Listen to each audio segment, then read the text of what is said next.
जय श्री कृष्ण। शुक्लांबरधरं विष्णुं शशिवर्णं चतुर्भुजं प्रसन्नवदनं ध्यायेत् सर्वविघ्नोपशान्तये।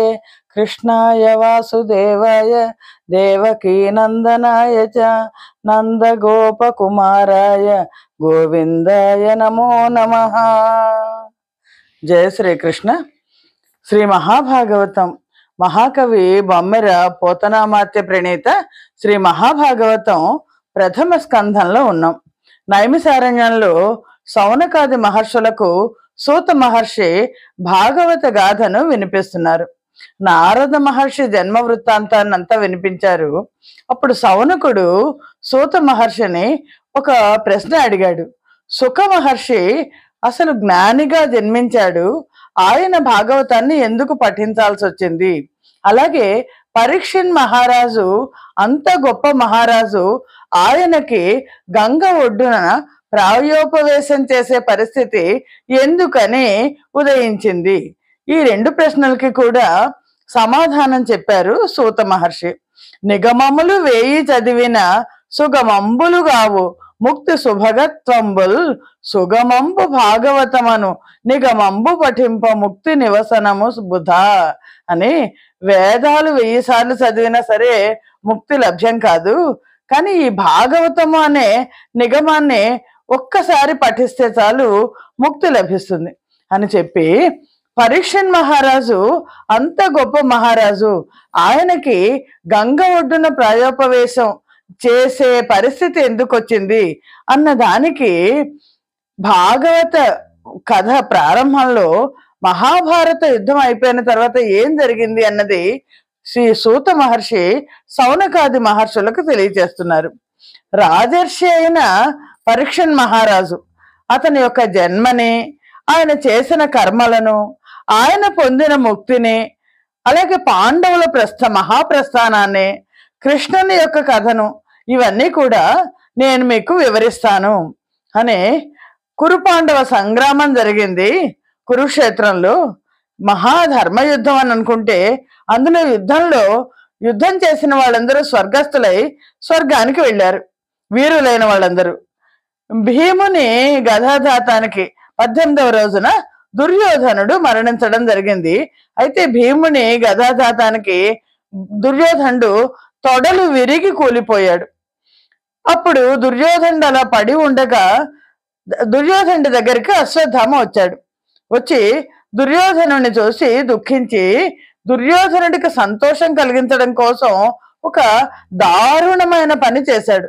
ఆ దారుణమైన పని ఏంటంటే, చాలా రహస్యంగా పాండవ శిబిరంలో, యుద్ధం ముగిసింది అని ఆదమరచి ఉన్న పాండవ శిబిరంలో ప్రవేశించి నిద్రపోతున్న ద్రౌపది కుమారులందరినీ కూడా శిరస్సులను ఖండించి వెళ్ళి దుర్యోధనుడికి సమర్పించాడు. ఇది చాలా క్రూరమైన కర్మ అని లోకులు అశ్వత్థామను నిందించారు. నిజానికి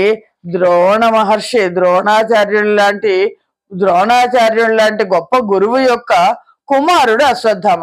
ఇటువంటి పని, ఇంత దుర్భరమైన పని చేయకుండా ఉండాల్సింది. యుద్ధం చేయటం లేదు, వాళ్ళు నిద్రపోతున్న వాళ్ళ శిరస్సులను ఖండించి పారిపోయాడు. తను కన్న కుమారులందరినీ అశ్వత్థామ చంపేశాడు అనే విషయం ద్రౌపది చెవిన పడింది. ఆవిడ ఓర్వలేక కన్నుల నీరు చెక్కుల మీద పడి కాలవలు కడుతోంది. చాలా దుఃఖిస్తోంది ఆవిడ. నేల మీద పడి దొర్లుతూ ఏడుస్తోంది. అప్పుడు అర్జునుడు ద్రౌపదిని ఓదారుస్తూ నెమ్మదిగా అర్జునుడు ఇలా అన్నాడు. ధరణేశాత్మజ నీకు వగవన్ ధర్మంబే యా ద్రౌణి నిష్కరుణుండై విదలించే బాలకుల మద్గాంధీవ నిర్ముక్త భీకర బాణంబుల నేడు వాని శిరమున్ ఖండించి నేతెత్తు దచ్చిరమున్ త్రొక్కి జలంబులాడుమితటన్ శీతాంశు బింబానన. ద్రౌపది దుఃఖిస్తుంటే అర్జునుడు ఓదార్చాడు. ఎలా ఓదార్చాడంటే, ఓ ద్రౌపది, నువ్వు వీరమాతవి, క్షత్రియ కులంలో పుట్టావు, నీకు శోకించడం తగదు. ఆ ద్రోణపుత్రుడైన అశ్వత్థామ కరుణ లేకుండా నిద్రిస్తున్న పిల్లలను, బాలులను చంపేశాడు. నా గాంధీవం నుండి వెలువడిన భయంకరమైన బాణాలతో వాడి శిరస్సును తీసుకొచ్చి ఖండించి నీకు సమర్పిస్తాను, నువ్వు వాడి శిరస్సుతో ఆడుకో, కాళ్ళతో తొక్కి ఆడుకో అని ధైర్యం చెప్పాడు. అలా ధైర్యం చెప్పి ఏం చేశాడంటే ద్రౌపదీదేవిని ఓదార్చి తన మిత్రుడు సారథి జగత్పిత అయిన శ్రీకృష్ణుడు ఇది అంతా చూస్తూ మేలు మేలు అంటున్నాడు. అలా అంటుంటే కవచం తొడుక్కున్నాడు, మళ్ళీ యుద్ధానికి సిద్ధమయ్యాడు. గాంధీవాన్ని ధరించాడు. ధరించి కపిధ్వజుడే అశ్వత్థామ వెనకాలే అతన్ని వెతుక్కుంటూ రథాన్ని తోలించాడు. అలా రథాన్ని తోలుతున్నప్పుడు అశ్వత్థామకి అర్థమైంది తనని అర్జునుడు వధించడానికి వస్తున్నాడు అని. తనను చంపుతానంటూ వస్తున్న ఆ విజయుణ్ణి చూసి శిశుహంతకుడైన అశ్వత్థామ విపత్తులో చిక్కుకున్నవాడే ప్రాణాలు కాపాడుకోవడం కోసం వడివడిగా పరిగెత్తాడు. నిజానికి వీరుడు ధీరుడు అయితే ఎదుర్కొని యుద్ధం చేయాలి, కానీ పారిపోవడం మొదలెట్టాడు. అలా పరిగెత్తి పరిగెత్తి పరిగెత్తి పూర్వకాలంలో ఒకానొకప్పుడు బ్రహ్మగారు అలా పరిగెత్తారట. అలా పరిగెత్తి పరిగెత్తి పరిగెత్తి పరిగెత్తి ఇంకా చివరికి వెనక్కి తిరిగి చూశాడు. కాళ్లల్లో సత్తువ ఉన్నంత దూరం పరిగెత్తాడు. అశ్వత్థామ వెనక్కి తిరిగి చూసేసరికి ఇక్కడ పార్థుని యొక్క రథ గుర్రాలు కూడా అలసిపోయాయి. ఆ సంగతి తెలుసుకున్నాడు అశ్వత్థామ. తెలుసుకుని వెంటనే తన ప్రాణాలను రక్షించుకోవడానికి ఇంకా వేరే ఉపాయం ఏమిది లేదు అని నిశ్చయించుకొని కూర్చుని ఆచమనం చేసి సమాధిలో కూర్చుని ప్రయోగమే తప్ప ఉపసంహారం తెలియదు అతనికి. బ్రహ్మశిరోనామక అస్త్రం అనే ఒక అస్త్రం గురించి అది ఎలా ప్రయోగించాలో తెలుసు, కానీ దాన్ని వెనక్కి ఎలా తీసుకోవాలో తెలియదు. అలాంటి బ్రహ్మశిరోనామక అస్త్రాన్ని ప్రయోగించడం తెలుసు, ఉపసంహారం తెలియదు. దాన్ని అర్జునుడి మీద ప్రయోగించాడు. ఎప్పుడైతే ఇది అర్జునుడి మీద ప్రయోగించాడో ప్రచండ తేజస్సుతో దిక్కులంతా నిండి సర్వ ప్రాణులకు భయంకరమైనదిగా అది ఆ అస్త్రం వస్తోంది. అర్జునుడు ఒక్కసారి ఈ అస్త్రాన్ని చూశాడు. మొత్తం ఎప్పుడైనా ఏ కష్టం వచ్చినా సరే మనకు పరమాత్మే దిక్కు. అర్జునుడు వెంటనే ఆ శ్రీకృష్ణ పరమాత్మతో ఇలా అంటున్నాడు, పద్మలోచన కృష్ణ భక్తాభయప్రద వినుము, సంసారాగ్ని వేగుచున్న జనుల సంసారంబు సంహరింపగా నీవు దక్క అన్యులు లేరు. తలచి చూడ సాక్షాత్కరించిన సర్వేశ్వరుండవు, ప్రకృతికి నవ్వలి ప్రభుండవు, ఆద్య పురుషుండవు, నీవు బోధముచే మాయ నడతువు, నిశ్రేయసాత్మయందు మాయ చేత మునిగి మనువారలకు కృప చేసి ధర్మ ముఖ్య చిహ్నమైన శుభము సేయువీవు, సుజనుల నవనిలో గావ పుట్టుదువు జగన్నివాస.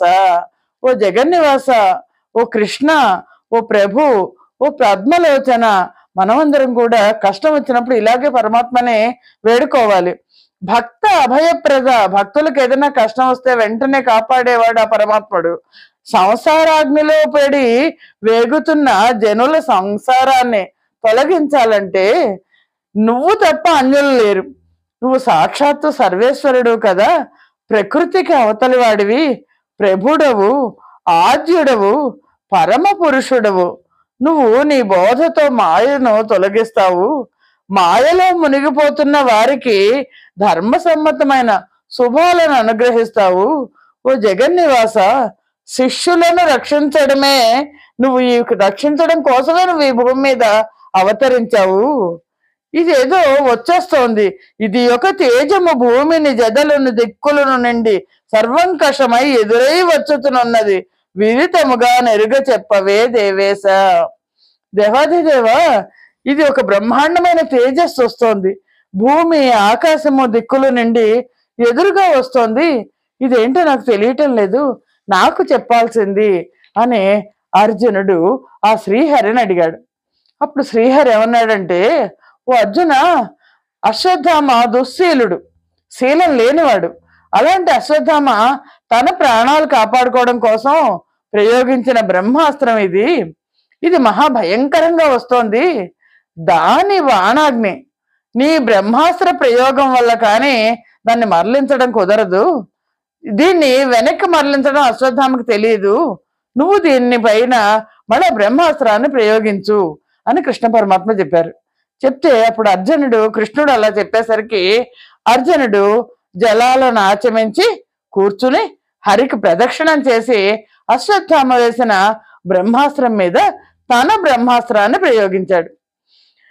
ఈ బ్రహ్మాస్త్రాలు రెండు అవని వ్యోమములందు నిండి తమలో నా రెండు బ్రహ్మాస్త్రముల్ రవివహ్ని ద్యుతిబోరు ద్రిభువన త్రాసంబు గావింపగా వివసభ్రాంతి యుగాంతమో అని ప్రజలు వీక్షింప నా వేళ మాధవు నాజ్ఞన్ విజయుండు చేసే విశిఖ ద్వంద్వోప సంహారమున్. భూమి ఆకాశాలు నిండిపోయి ఆ రెండు బ్రహ్మాస్త్రాలు ఇద్దరు సూర్యుల్లాగా, రెండు అగ్నిహోత్రాల్లాగా ఒకదాంతో ఒకటి పోరాడుతున్నాయి. మూడు లోకాలను ప్రజలందరూ విచిత్రంగా చూస్తున్నారు. ఇది అయిపోతుందా, లోకం అంతరిస్తోందా అని. మూడు లోకాలకు భయాన్ని పుట్టించాయి. యుగానికి అంత్యకాలం వచ్చిందేమో అని వశం తప్పి ప్రజలు వీక్షిస్తున్నారు. అలాంటి సమయంలో ఆ మాధవుని ఆజ్ఞను అనుసరించి అర్జునుడు ఆ రెండు బ్రహ్మాస్త్రాలను కూడా ఉపసంహరించాడు. ఆ విధంగా రెండు అస్త్రాలను ఉపసంహారం చేసి ధనంజయుడు అశ్వత్థామను వెంట పరిగెత్తి పట్టుకుని కోపంతో ఎర్రబారిన కన్నులు కలవాడై యజ్ఞం చేసే సోమయాజి తాడుతో పశువును కట్టిన విధంగా బంధించి తానుండే శిబిరం దగ్గరకు తీసుకొచ్చాడు. వీడిని చంపేస్తాను అని అంటున్న అర్జునుడితో కృష్ణుడు ఇలా అన్నాడు, ఎవరిని చంపచ్చు, ఎవరిని చంపకూడదు. అర్జున, నిద్రిస్తున్న అసమర్థులను, అస్త్ర విద్యలో ఏమీ రాని వాళ్ళని, పిన్న పాపలను, నిషేధిలో అర్ధరాత్రి పడుకున్న వాళ్ళని పట్టుకుని క్రూరుడై వధించాడు. వీడు దుర్మార్గుడు, పాపిష్టి, పాతకుడు. కానీ ప్రాణభయం చేత ఆయాసపడుతూ పారిపోతున్నాడు. కనికరించు వాడిని. ఇంత దుర్మార్గుడైనా దుశ్శీలుడైనా సరే వాడు ప్రాణభయంతో పారిపోతున్నవాడు, వాడిని కరుణించు అని కృష్ణ పరమాత్మ చెప్పాడు. ఎందుకు కరుణించాలి అని అంటే దానికి ఒక అద్భుతమైన పద్యం చెప్పారు బొమ్మరి పోతనమాచులు గారు. వెరచినవాని దైన్యమున వేదురు నొందినవాని, నిద్రమై మరచినవాని, సౌఖ్యమున మద్యము ద్రావినవాని, భగ్నుడై పరచినవాని, సాధు జడ భావము వానెనే, గావు మంచు వా చరచిన గామినుల చంపుట ధర్మము కాదు ఫల్గుణ. ఓ అర్జున, కొంతమందిని చంపకూడదు. ఎవరెవరిని చంపకూడదు? భయపడిన వాడిని చంపకూడదు. దైన్యం చేత మతి భ్రమించిన వాడిని చంపకూడదు.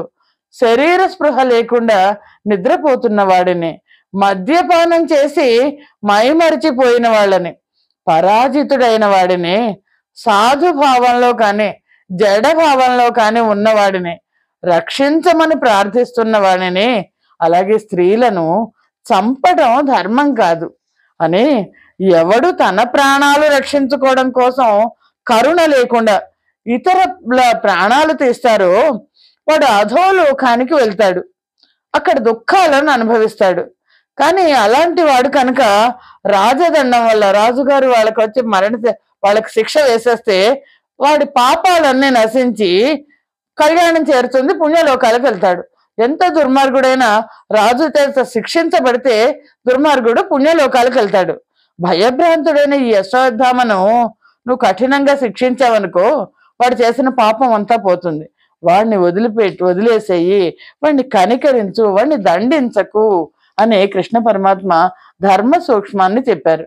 అలా ఈ ప్రకారంగా కృష్ణ పరమాత్మ ఆనతిచ్చేసరికి బ్రాహ్మణుడు అపరాధం చేసినా వాడిని చంపకూడదు అనే ధర్మాన్ని పాటించి అశ్వత్థామను చంపలేదు అర్జునుడు.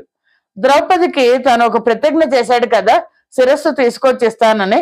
తాను చేసిన ప్రతిజ్ఞను తలచి పట్టుబడిన అశ్వత్థామని గురునందనుణ్ణి తీసుకొచ్చి కృష్ణుడు రథం నడుపుతుంటే శిబిరం దగ్గరికి తీసుకొచ్చాడు అర్జునుడు.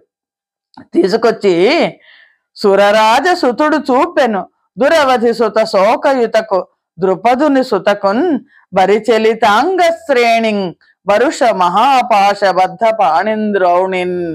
ఆ ద్రోణ కుమారుణ్ణి దృఢంగా తాళ్లతో కాళ్ళు చేతులు గట్టిగా కట్టేసి అవయవాలన్నీ వణుకుతున్న అశ్వత్థామని అర్జునుడు విజయుడు పుత్ర శోకంతో బాధపడుతున్న ద్రౌపది ముందు తెచ్చిపడేశాడు. ఇప్పుడు ఆ మహాసాధ్వి ద్రౌపది, ఆవిడ ఏం చెయ్యాలి? ద్రౌపది అశ్వత్థామ మీద జాలి చూపి చూపి విడిచిపెట్టమని అడిగింది. ఇలా అర్జునుడు తెచ్చి చూపించిన బాలులను, తన కుమారులను చంపేసిన సిగ్గుతో తలవంచుకున్న అశ్వత్థామను చూసి నమస్కారం చేసింది ద్రౌపది. బుద్ధిమంతురాలైన ద్రౌపది నమస్కారం చేసి ఇలా అంది, పరగన్ మా మగవారలందరూ మున్ బాణ ప్రయోగోప సంహరణాధ్యాయుధ విద్యలన్నయ్యును ద్రోణాచార్యుచే నభ్యసించిరి. పుత్రాకృతినున్న ద్రోణుడవు నీ చిత్తంబులో లేశమంగరుణా సంగము లేక శిష్య సుతులన్ ఖండింపగా పాడియే. ఓ అశ్వత్థామ, నువ్వు చేసింది సరైన పనేనా? పూర్వం మా పురుషులందరూ బాణాలను ప్రయోగించడం, ఉపసంహరించడం ఇలాంటి ఆయుధ విద్యలన్నీ కూడా ద్రోణాచార్యుల దగ్గర అభ్యసించారు. నువ్వు ఆ ద్రోణాచార్యుడి పుత్రుడివి, పుత్ర ఆకృతిలో ఉన్న ద్రోణాచార్యుడివి. నీ మనస్సులో కొంచెం కూడా కరుణ లేకుండా శిష్యు సుతులను చంపేశావే, ఇదేం న్యాయమయ్యా అని అడిగింది ఆవిడ. అడిగి, బ్రాహ్మణుడిగా జన్మించావే, బుద్ధి చేత దయచేత ప్రకాశిస్తున్నావే, వీరాధి వీరుల్లో అగ్రగణ్యుడివే, యుద్ధం చేసి ఉండాల్సింది. దుర్యోధనుడు పడిపోయాడంటే నువ్వు వచ్చి యుద్ధం చేసి ఉండాల్సింది. బాలుర ప్రాణాలు తీయడం, అందులోనూ నిద్రిస్తున్న బాలుర ప్రాణాలు తీయడం అసుర కృత్యం కదా తండ్రి, ఇది నీకు ధర్మమా అని. వాళ్ళు ఎలాంటి వాళ్ళు, ఎవలాంటి వాళ్ళని చంపావు నువ్వు? ఉద్రేకంబున రారు శస్త్రధరులై యుద్ధ హవనిన్ లేరు, కించిత్ ద్రోహంబును నీకు చేయరు. బలోత్సేకంబుతో చీకటిన్ భద్రాకారుల భిన్న పాపల రణప్రౌఢ క్రియాహీనులన్ నిద్రాసక్తుల సంహరింపనకట నీ చేతులు ఎట్లాడెను. నీ మీదికి వాళ్ళేమి ఉద్రేకంతో రాలేదే, నీతో యుద్ధానికి రాలేదే, నీకెంత మాత్రం ద్రోహం చేసిన వాళ్ళు కాదే.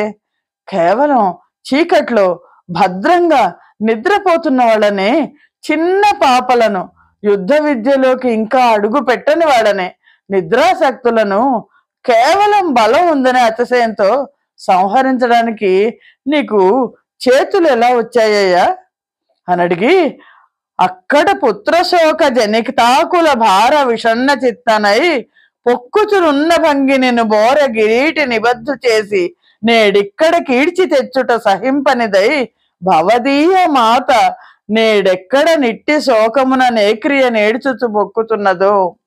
ఆవిడికి ద్రౌపదికి అశ్వత్థామ యొక్క తల్లి కృపి గుర్తొచ్చింది ఆవిడికి.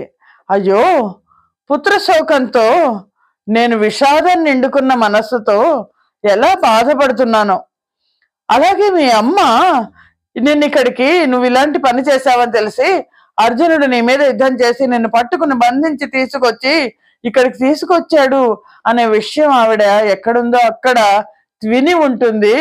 శోకంతో ఏమైపోతాడో నా కుమారుడని ఎంత ఏడుస్తోందో కదా అని ఆ ద్రౌపది కృష్ణ అర్జునులను చూసి ఇలా అంది, ద్రోణాచార్యుల వారితో అగ్నిలో పడి సహగమనం చేయలేదు కృపి.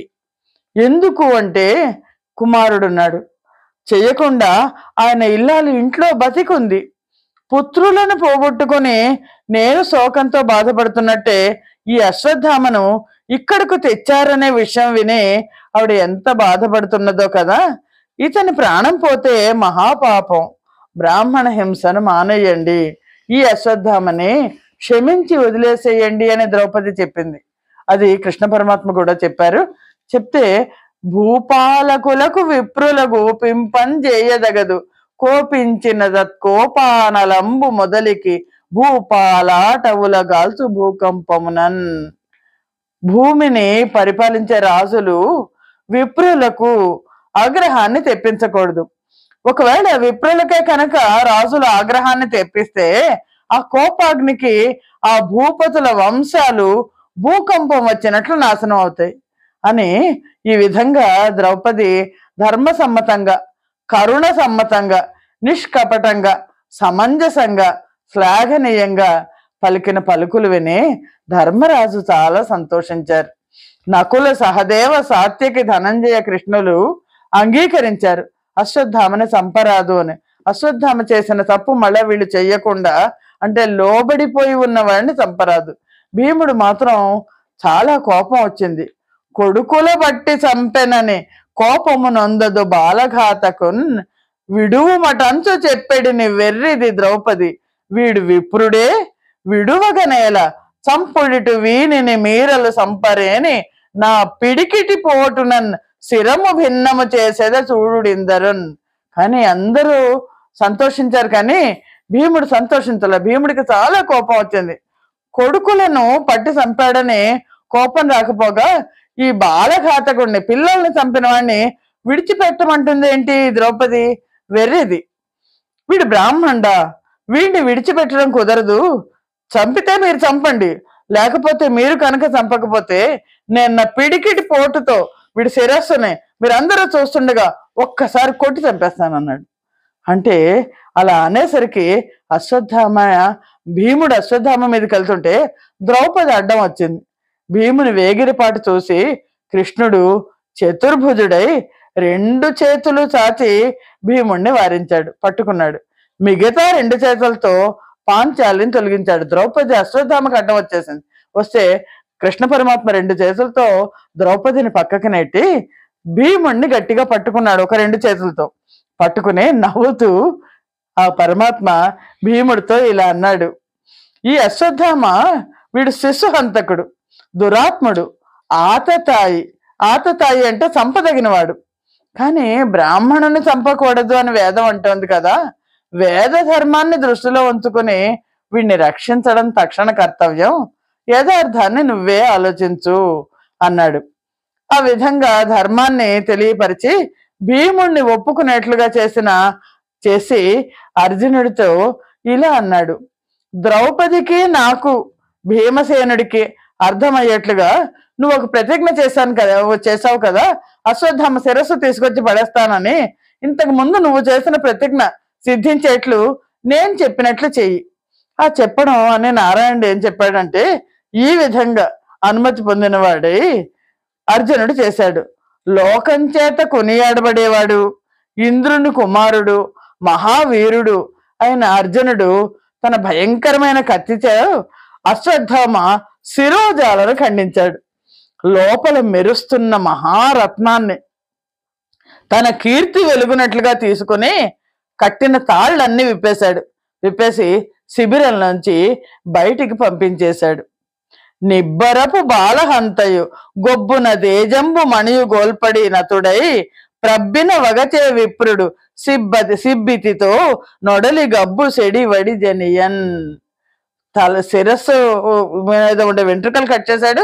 అశ్వత్థామకి ఉన్న మణిని, తల మీద ఉన్న శిరస్సు మీద ఉన్న మణిని తీసేశాడు, కట్లన్నీ విప్పేశాడు. అర్జునుడిని బయటికి పంపిస్తే నిర్భయంగా బాలుని చంపాడు ముందు రోజు రాత్రి. ఆ హంతకుడైన అశ్వత్థామ తన మణిని కోల్పోయాడు, తేజస్సును కూడా కోల్పోయాడు. పాండవులకు నమస్కరించి దుఃఖిస్తూ, సంతాపంతో, సిగ్గుతో తన గర్వం అంతా కూడా నిర్మూలనం అయ్యేసరికి వెళ్ళిపోయాడు. వాడి వద్ద ఉన్న ధనమంతా తీసుకోవాలి, లేదా తల గొరగాలి, కానీ లేదా ఇంట్లోంచి వెళ్ళగొట్టాలి. అంతేకాని చంపతగిన తప్పు చేసిన విప్రుణ్ణి చంపడం అనేది రాజులకు తగని పని అని కృష్ణ పరమాత్మ చెప్పిన దాన్ని ధర్మరాజు, పాండవులందరూ కూడా పాటించారు. ఇలా ఈ ధర్మాన్ని పాటించి అశ్వత్థామను ప్రాణాలతో వెళ్ళగొట్టారు. పాంచాలితో కలిసి పాండవులందరూ పుత్రులకై శోకించి మృతులైన బంధువర్గానికి దహన కృత్యాలు నిర్వర్తించారు. తిలోదకాలు వదలడం కోసం స్త్రీలతో కలిసి గోవిందుడు, పాండవులు అందరూ గంగా దగ్గరకు వెళ్ళారు. అక్కడ తిలోదకాలిచ్చి హరిపాదముల నుండి పుట్టిన పవిత్రమైన గంగా నదీ జలాల్లో స్నానం చేశారు. తర్వాత పుత్రుల కోసం బాధపడుతున్న గాంధారి, ధృతరాష్ట్రులను, కుంతీదేవి, ద్రౌపదీ దేవులను చూచి మాధవుడు మునీంద్రులతో కలిసి బంధువుల మరణం కోసం బాధపడుతున్న వాళ్ళందరి శోకాన్ని కూడా మానిపించాడు. ఆ కృష్ణ పరమాత్మ మొత్తం అందరినీ కూడా ఓదార్చాడు. ఇక్కడ పుత్రుల శోకంతో బాధపడుతున్నది ఒకళ్ళు కాదు, అటు గాంధారీదేవి బాధపడుతోంది, ఇటు ద్రౌపదీదేవి బాధపడుతోంది, అలాగే కుంతీదేవి, కర్ణుడి మరణం తర్వాత కుంతీదేవి కూడా బాధపడుతోంది. అందరినీ ధృతరాష్ట్రుడు, గాంధారి, ద్రౌపది, కుంతీదేవి అందరినీ, ఇతరులందరినీ కూడా, బంధువులను పోగొట్టుకున్న అందరి దుఃఖాన్ని కూడా ఓదార్పుతో కృష్ణ పరమాత్మ తగ్గించి పాంచాలి యొక్క కొప్పు పట్టి లాగిన మహాపాపానికి క్షీణించిన ఆయువు గల గర్వాంధులైన ధార్తరాష్ట్రులందరినీ యుద్ధ రంగంలో చంపించి గోవిందుడు ధర్మరాజుకు రాజ్యం ఇప్పించాడు. గొప్ప కీర్తి ప్రతిష్టలు కలిగేలా చేసి మహేంద్ర వైభవంతో 3 అశ్వమేధాలు చేయించాడు కృష్ణ పరమాత్మ. ఇక్కడ అశ్వత్థామని ఓడించడం ఈ ఎపిసోడ్లో కనిపిస్తుంది. తర్వాత కృష్ణ పరమాత్మ ఉత్తర గర్భంలో ఉన్న శిశువుని తను ఎలా రక్షించాడు అనేది కూడా చూద్దాం. అనంతరం వాసుదేవుడు వ్యాసాది మహర్షుల చేత పూజించబడి ఉద్ధవ సాత్వికులు కొలుస్తూ ఉండగా ద్వారకకు బయలుదేరాడు. ఆ ప్రయత్నంలో పాండవులను వీడుకొని రథాన్ని ఎక్కే సమయంలో ఉత్తర తత్తర పడుతూ వచ్చింది అభిమన్యుడి భార్య. వచ్చి ఆ శ్రీహరితో ఇలా మొరపెట్టుకుంది. ఇది కాలానల తుల్యమైన విశిఖం వేతించే దేవేశ, నేడు ధరాంతర్గత గర్భదాహమునకై యుగప్రభన్ వచ్చుచున్నది. దుర్లోక్యము మానపన్ శరణమన్యం వేమియం లేదు. నీ పద పద్మంబుల కాని యొండెరుగ నీ బాణాగ్ని వారింపవే. ఉత్తర గర్భవతి, ఆవిడ దుఃఖిస్తూ కృష్ణ పరమాత్మ రథం ఎక్కబోతుంటే వచ్చేసి కృష్ణ పరమాత్మ దగ్గరికి వచ్చేసింది. ఓ దేవేశ, ప్రళయాగ్ని తుల్యమైన బాణం ఒకటి ఎక్కడి నుంచి వచ్చిందో వచ్చి నా కడుపులో ఉన్న బిడ్డని కాల్చేయాలని ఉగ్రంగా చూస్తోంది. ఆ భయంకరమైన బాణం నుంచి రక్షణ పొందడానికి ఇతరమైన ఉపాయం ఏమీ లేదు. నీ పాద పద్మాలను శరణు వేడుకుంటున్నాను, ఇతరములేవి నాకు తెలియదు. ఈ బాణాగ్ని నుండి నన్ను రక్షించు అని ఉత్తర అభిమన్యుడి భార్య వచ్చి కృష్ణ పరమాత్మ కాళ్ళు పట్టుకుంది. దుర్భర బాణానలమున గర్భములోనున్న శిశువు ఘన సంతాపావిర్భావము పొందెడి నిర్భర కృప కావుమయ్య నిఖిల స్తుత్యా. ఓ అందరి చేత పొగడబడేవాడే ఓ కృష్ణ పరమాత్మ, భరించరాని బాణానలం, బాణం చేత వచ్చిన అగ్ని నా గర్భంలో ఉన్న శిశువు దాని వల్ల గొప్ప సంతాపాన్ని పొందుతున్నాడు. నీ కృప చేత రక్షించు తండ్రి అని ఉత్తర ప్రార్థించింది. చెల్లెలి కోడల, నీ మేనల్లుడు శత్రువుల చేత హతుడయ్యను. సంపుల్లార విందలోచన భల్లాగ్ని నడంచి శిశువు బ్రతికింపగదే. ఇంకొక తల్లి, నేను నీ చెల్లెలైన సుభద్రకి కోడల్ని, నీ మేనల్లుడు శత్రువుల చేతిలో హతుడయ్యాడు. ఈ బాణాగ్ని నుండి నా శిశువు ప్రాణాలను కాపాడు. గర్భమందు గమల గర్భాండ శతములు నిముడు కొన వహింతు ఈశ్వరేశ, నీకు నొక్క మానినే గర్భరక్షణ మెంత బరువు నిర్వహింతుగాక. ఓ పరమాత్మ, ఓ ఈశ్వర, గర్భంలో 100 కొలది బ్రహ్మాండాలను భద్రంగా ఇముడ్చుకునేవాడివి, నీకు కేవలం ఒక్క స్త్రీ గర్భం రక్షించడం పెద్ద బరువు కాదు స్వామి, ఆదుకో స్వామి అని ఆవిడ నమస్కారం చేసింది. అలా వేడుకునేసరికి తనను ఆశ్రయించి రక్షించే ఆ పరమేశ్వరుడు సుభద్ర యొక్క కోడలైన ఉత్తర దీనాలాపాలను ఆలకించాడు. ఇది ద్రోణాచార్యుని పుత్రుడైన అశ్వత్థామ ఈ లోకమంతా పాండవులు లేనిదిగా అయ్యేడుగాక అని శపించి వేసిన దివ్యాస్త్రం అని తెలుసుకున్నాడు. అంత పాండవులకు అభిముఖంగా అశ్వత్థామ విడిచిపెట్టిన పదునైన శరముల దగ్గరికి వచ్చేసరికి వారు భయపడక ఎదురు నిలిచి అస్త్రప్రయోగం చేసి సమరం చేశారు.